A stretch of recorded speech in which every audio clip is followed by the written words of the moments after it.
Good morning, my dear students. Beta, as you know, we are doing chapter number 18, Bill of Exchange.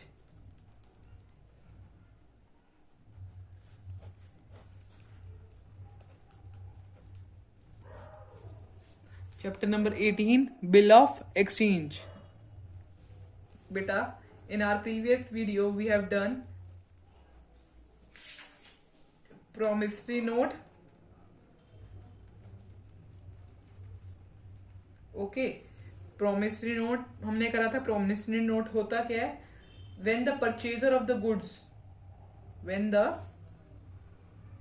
The purchaser of goods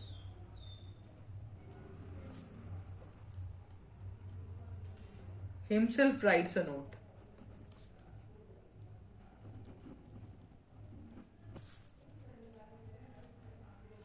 and signs it and gives it to the seller of the good.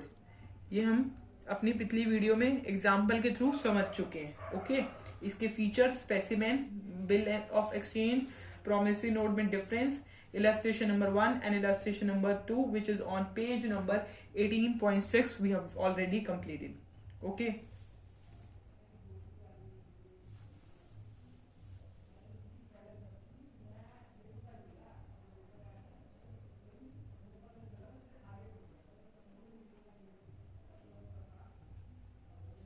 clear?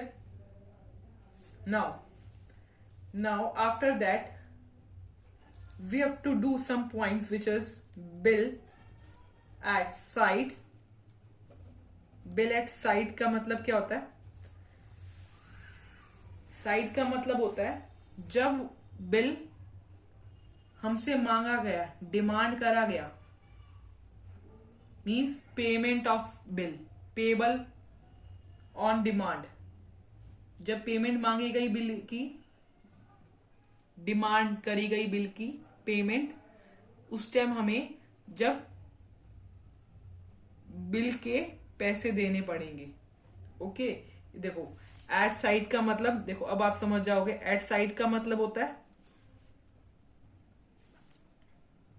The expression at sight and on presentation. At sight and on presentation एक ही बात है. इसका मतलब क्या होता है? Means payable on demand. Payable on demand, ठीक है. जैसे एक्स और वाई था, एक्स सेलर था और वाई परचेजर था गुड्स का. अब एक्स ने वाई से डिमांड कर ली गुड पैसे कि 1 मार्च 2016 को मुझे आप बिल के पैसे दे दो. मतलब डिमांड करे, एक्स ने डिमांड करा, पेबल ऑन डिमांड. डिमांड करी एक्स ने वाई से कि 1 मार्च 2016 को मुझे पैसे दे दो. तो वाई क्या करेगा? पेबल कर देगा ऑन डिमांड, क्योंकि इसने पैसे मांगे हैं, डिमांड करी है, तो पेबल ऑन डिमांड. ओके, जब उसने ऑन प्रेजेंटेशन बिल दिखाया साइट पे, बिल एट साइट, उसी टाइम बिल दिखाया, ऐसा था. मतलब जैसे 1 मार्च 2016 को एक्स ने वाई को बिल दिखाया, बिल एट साइट, उसी टाइम बिल दिखाया और कहा कि तुम मुझे पेमेंट कर दो. तो पेबल ऑन डिमांड, एक्स की डिमांड पे वाई ने पेमेंट कर दी.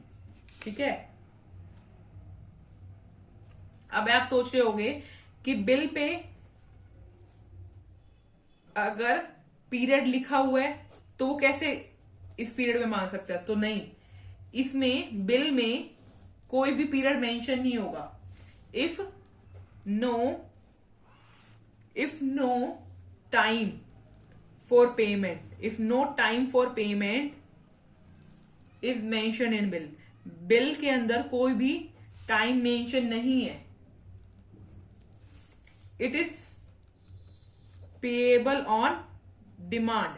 जब एक्स को नीड होगी ठीक है, वाई से मांग लेगा, वाई दे देगा, तो पेबल ऑन डिमांड कहलाएगा ये। ओके,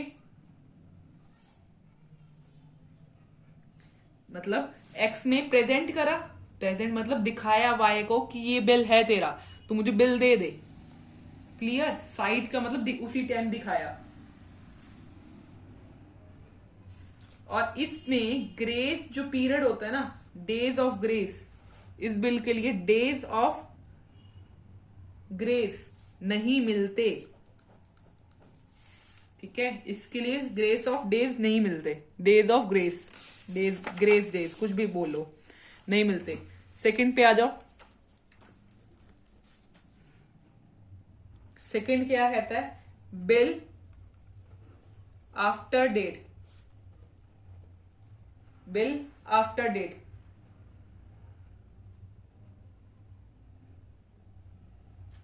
इसका मतलब है जब बिल मिलेगा डेट के बाद, तो देखो क्या है, where a bill is payable, where a bill is payable at a fixed period after date, date के बाद fix period.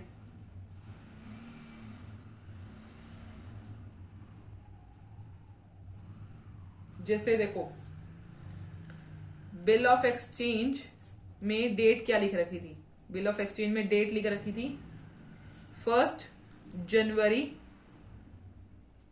2015 is payable 2 month।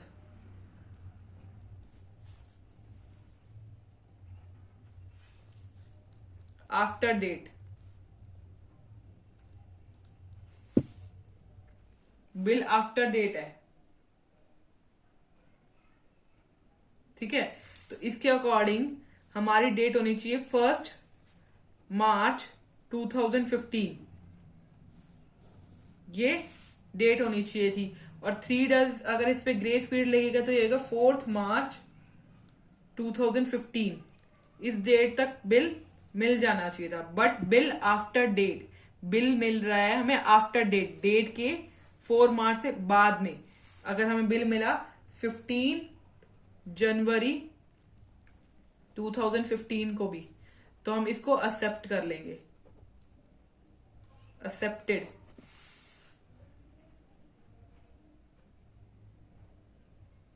क्यों, क्योंकि ये बिल आफ्टर डेट है।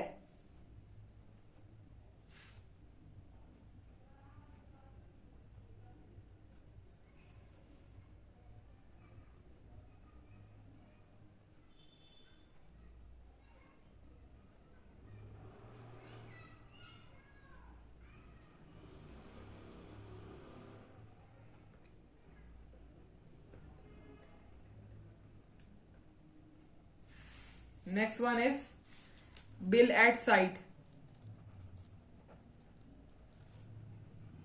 बिल एट साइट पढ़ा था, अब हम पढ़ रहे बिल आफ्टर साइट।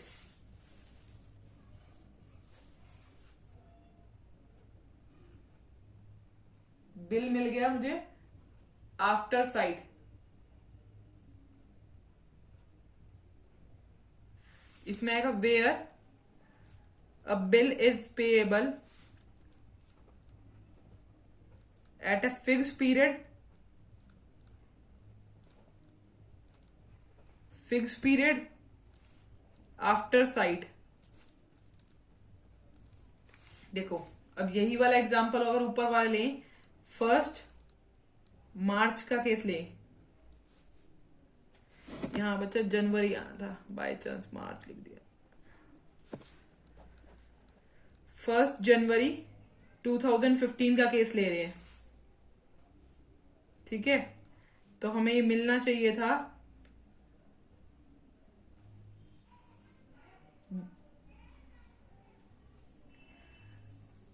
1 जनवरी, ठीक था बताइए।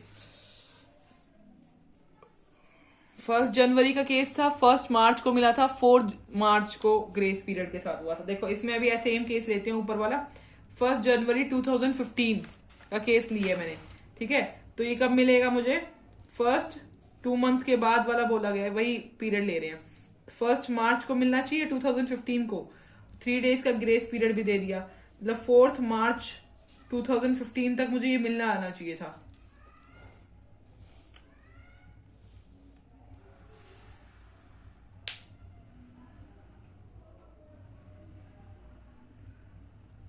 बट इसमें ऐसा नहीं होएगा। 1 मार्च 2015 पे इसकी ड्यू डेट थी।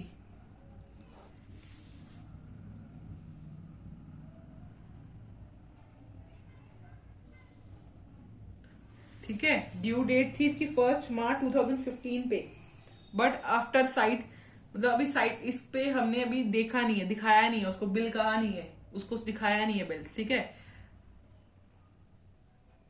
आफ्टर साइट करने के बाद एक्सेप्ट करा हमने बिल 15 जनवरी को 2018 में। तो ड्यू डेट जो अब हमारी होगी, ड्यू डेट क्या मानी जाएगी, 15 जनवरी 2018 मानी जाएगी।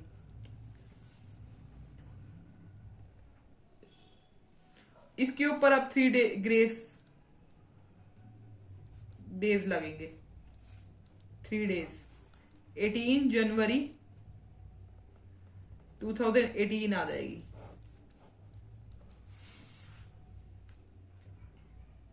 बिल आफ्टर साइट,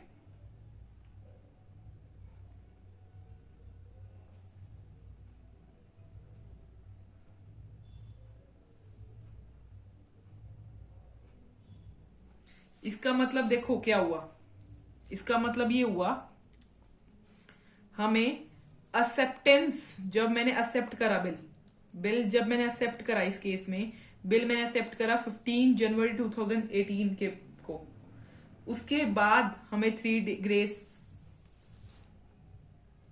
डेज के पीरियड मिले। Okay, clear? Date of acceptance के बाद 3 डेज ग्रेस पीरियड मिलेंगे, 18 जनवरी 2018 को हमें बिल मिलेगा।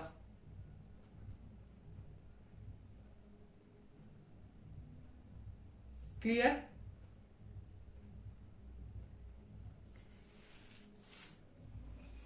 और इस केस में क्या था, इस केस में हमारा डेज बनता था 4 मार्च 2015, डेट हमारी ये बनती थी, बिल आफ्टर डेट के बाद बिल हमने एक्सेप्ट करा है। ठीक है, अब ये वाला टॉपिक क्लियर। अब मेन टॉपिक जो है अब से स्टार्ट करेंगे हम। ठीक है, मेन टॉपिक हमारा है, एक होगा अकाउंटिंग ट्रीटमेंट।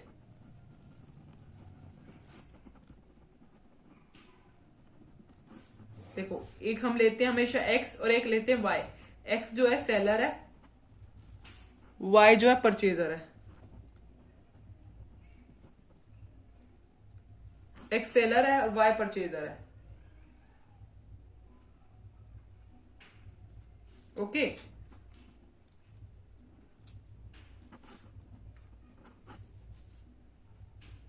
इसमें मैं आपको BR, बिल्स रिसीवेबल और बिल पेएबल का केस बताने वाली हूं। देखो, वाई किसको पेमेंट देगा, एक्स को, जैसे इसमें ये ड्रोई भी है और पेई भी है, ये ड्रोवर है, ड्रोवर पेई को पेमेंट दे रहा है, मतलब वाई ने एक्स को पेमेंट दी। ठीक है, तो पेमेंट रिसीव कौन कर रहा है, एक्स, तो बिल रिसीवेबल किसने करा, रिसीव करा किसने, बिल एक्स ने। सेलर क्या करता है, बिल रिसीव करता है, और परचेजर ने क्या दिया, बिल दिया। तो बिल्स पेएबल कौन हुआ, बिल्स पेएबल हुआ वाई, और बिल रिसीवेबल कौन हुआ, एक्स। ठीक है, the person who receive the मनीज,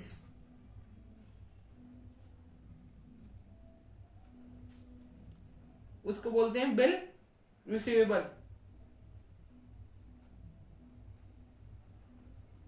और जो पर्सन एक्सेप्ट करता है बिल को, इस वाई ने एक्सेप्ट करा होगा बिल को, तो ये बिल्स पेएबल है। The person who is the person who is entitled to receive money draws the bill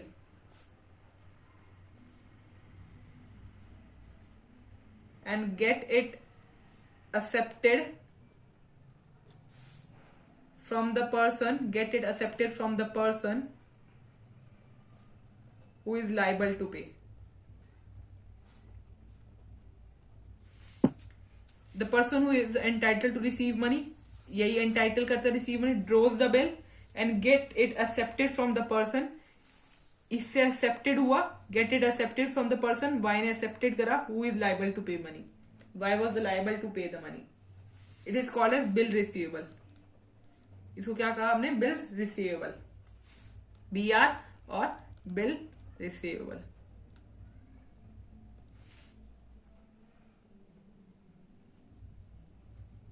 तो बिल रिसीवेबल क्या हुआ? हमें एसेट हुई,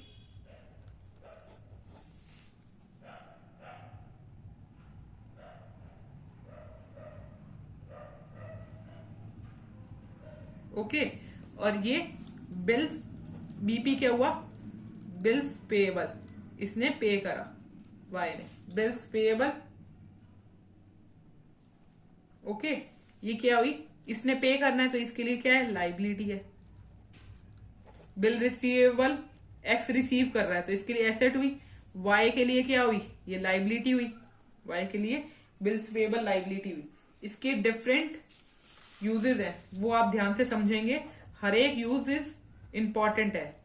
different uses of bills receivable, ये टॉपिक इंपॉर्टेंट है.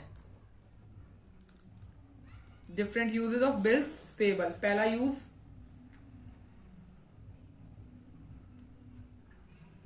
में आएगा a party which holds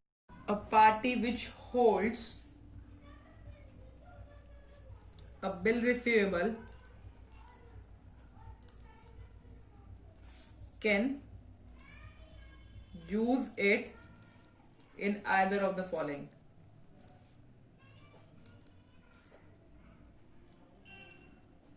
ways. ठीक है, पहला वे देखो, he may keep it till the date of maturity. He may keep it till the date of maturity. X और Y थे, ठीक है. X सेलर था और Y परचेजर था. X ने बिल जो है रिटेन करके रखा, संभाल के रखा मैच्योरिटी डेट तक. मैच्योरिटी डेट थी जैसे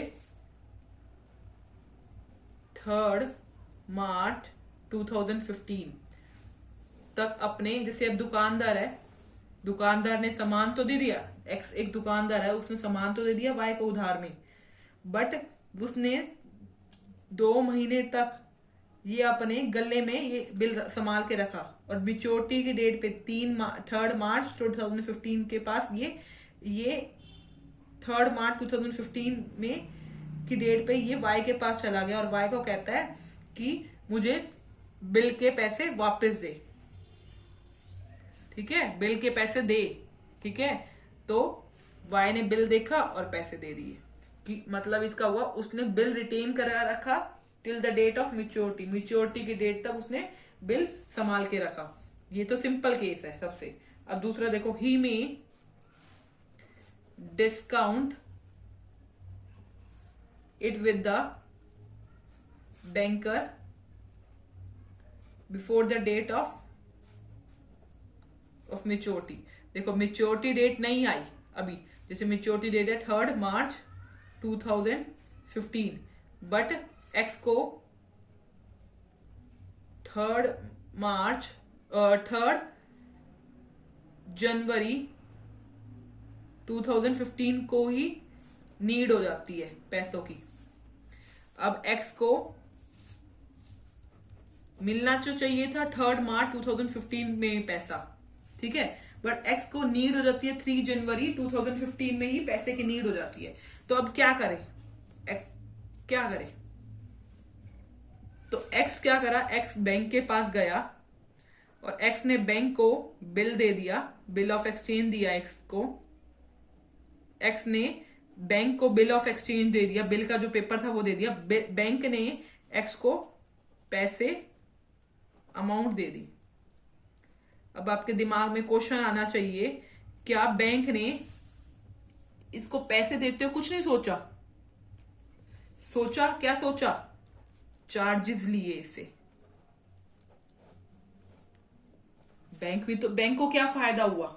इसको बैंक ने पैसे दे दिए,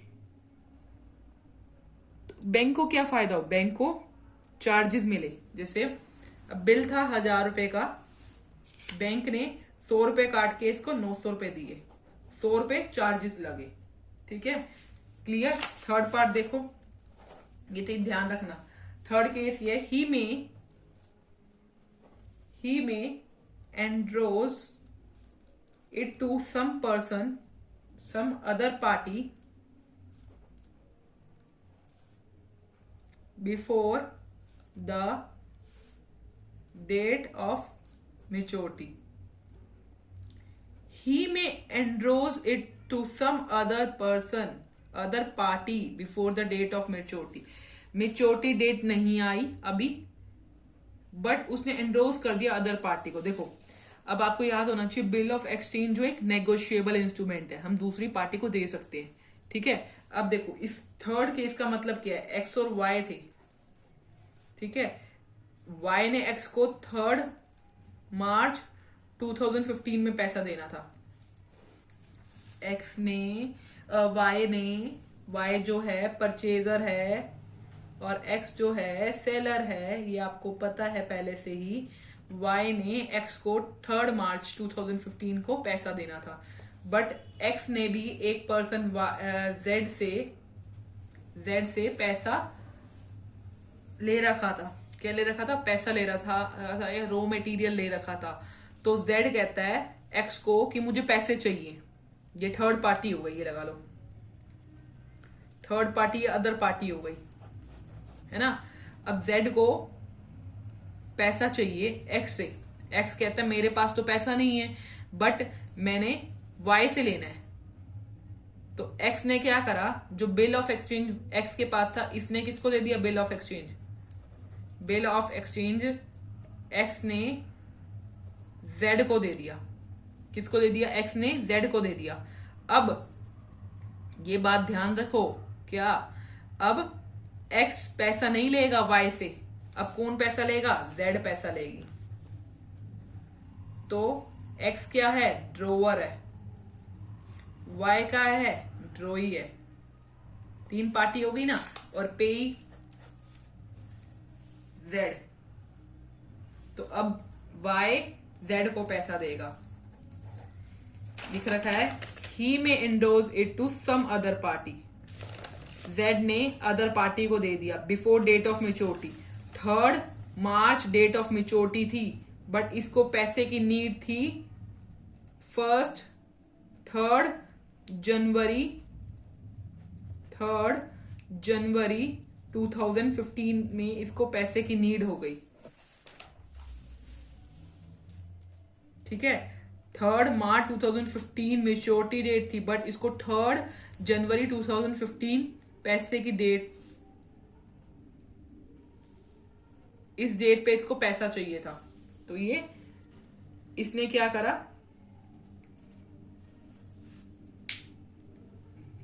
इसने जेड को बिल ऑफ एक्सचेंज दे दिया। अगला fourth point is very easy point, he may send it to his banker for collection. अब देखो,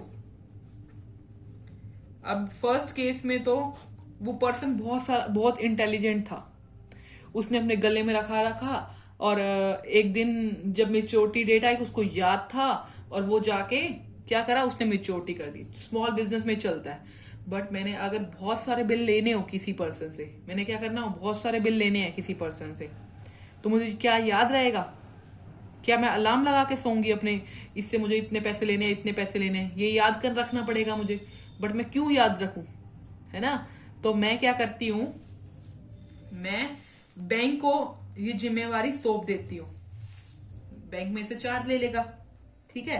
बैंक को मैंने क्या करा, बैंक को मैंने बिल ऑफ एक्सचेंज जो था ना, मैंने बैंक को सेंड कर दिया, दे दिया, ठीक है। और बैंक वाई से बैंक पैसे ले लेगी, वाई से बैंक पैसे ले लेगी, और जब उसके बैंक के पास पैसे आएंगे, जब मुझे बैंक पैसे दे देगी, एक्स को पैसे दे देगी।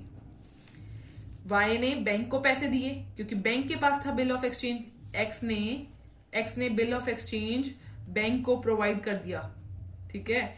वाई ने बैंक को पैसे जब दिए डेट ऑफ मेच्योरिटी पे, अब वाई बैंक की जिम्मेवारी है एक्स से पैसा लेने की, ठीक है। अब हमें कोई नीड नहीं है, हम भूल भी जाएं तो बैंक हमें खुद दे देगा, क्योंकि मैं बैंक को सेंड कर चुकी हूं कलेक्शन के लिए, ठीक है।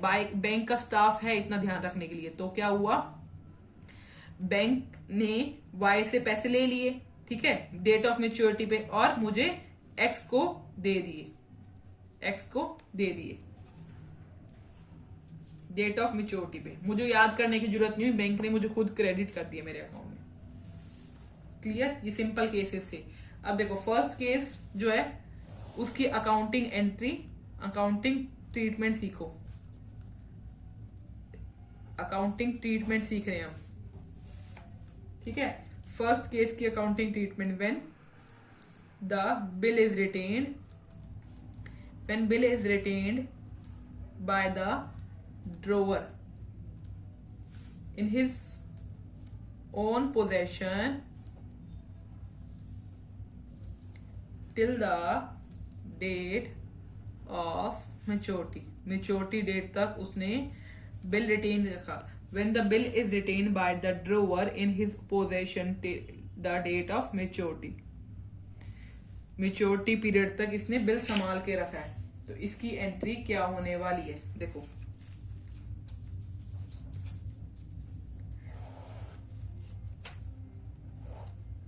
दो बंदों के अकाउंट में एंट्री होगी, एक ड्रोवर के केस में और एक ड्रोई के अकाउंट में।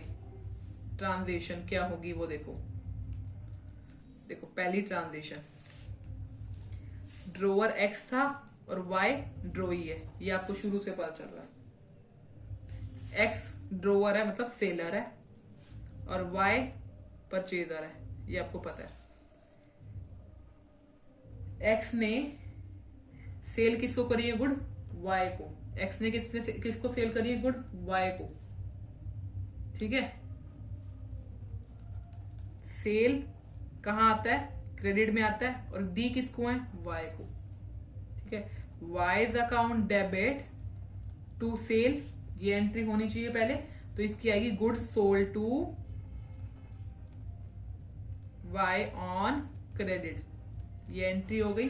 अब देखो ड्रोई ने क्या करा, गुड्स परचेज करी, परचेज करी, तो परचेज कहां आता है, परचेज एक एक्सपेंस होता है, तो क्या आता है डेबिट साइड पे, और परचेज करी, परचेज अकाउंट डेबिट टू, किससे परचेज करी, एक्स से।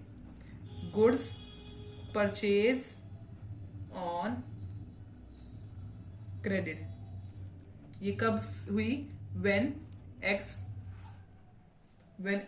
सोल्ड गुड्स टू वाई, जब एक्स ने सोल्ड करिए गुड्स टू वाई। देखो सिंपल वन। Second one,